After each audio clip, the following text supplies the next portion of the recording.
ఈరోజు మన రాష్ట్రంలో అన్నా క్యాంటీన్స్ ఆగస్ట్ 15న స్టార్ట్ చేస్తున్నాం.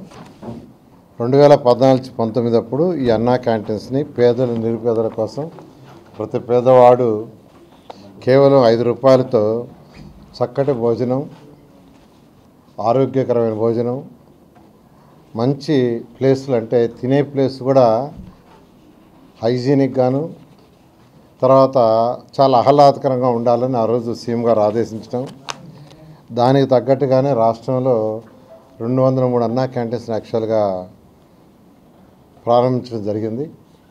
వాటిల్లో అంటే 203లో 183 యాక్చువల్గా వర్కింగ్కి వచ్చినాయి. దాదాపు ప్రతిరోజు 2,25,000 మంది భోంచేస్తున్నారు. 2,25,000 మంది. అటువంటి అన్నా క్యాంటీన్స్ని గత ప్రభుత్వం పూర్తిగా మూసేసింది. ఒక కక్ష సాధింపుతో ఆ ప్రభుత్వం చేసింది.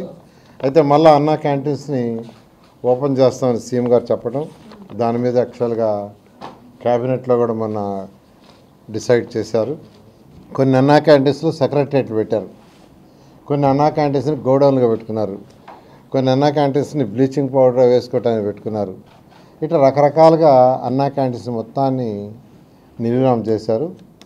అయితే చాలా వరకు బిల్డింగులు పూర్తయి ఆల్మోస్ట్ 20 అన్నా క్యాంటీన్స్లో 18 అన్నా క్యాంటీన్లు అయితే బిల్డింగులు పూర్తయిపోయి జస్ట్ ఫినిషింగ్ లాగినాయి.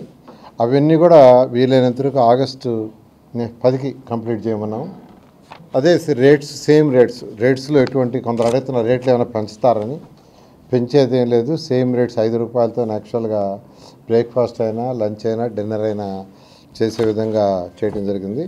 అంతేకాకుండా అన్ని అన్నా క్యాంటీన్స్ ఒకే మోడల్, ఒకే స్టాండర్డ్.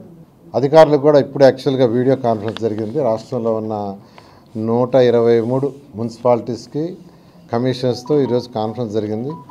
ఒకే మోడల్ ఉండాలా, ఒకే సిస్టమ్ ఉండాలా, ఒకే క్వాలిటీ ఉండాలని ఆ విధంగా చేయమని యాక్చువల్గా ఈరోజు ఆదేశించడం జరిగింది.